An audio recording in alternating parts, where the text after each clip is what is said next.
ولكن كون كانوا يرجعوني للماضي ويخليوني نغير اشياء ما كنت غنغير حتى حاجه، فقط كيف ما قلت لكم كنت غنحط الاعصاب ديالي في الثلاجه كيف ما انا حاطاهم دابا.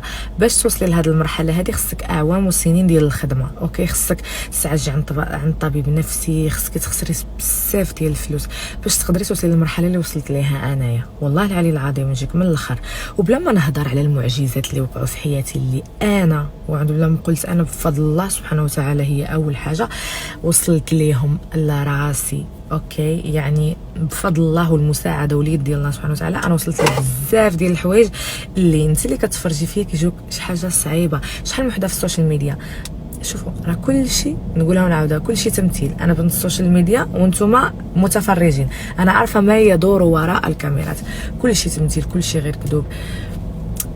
كاينش حاجه سميتها الواقع، ارض الواقع المخيره فيهم في السوشيال ميديا ما عندها، ما تاكل ما تشرب.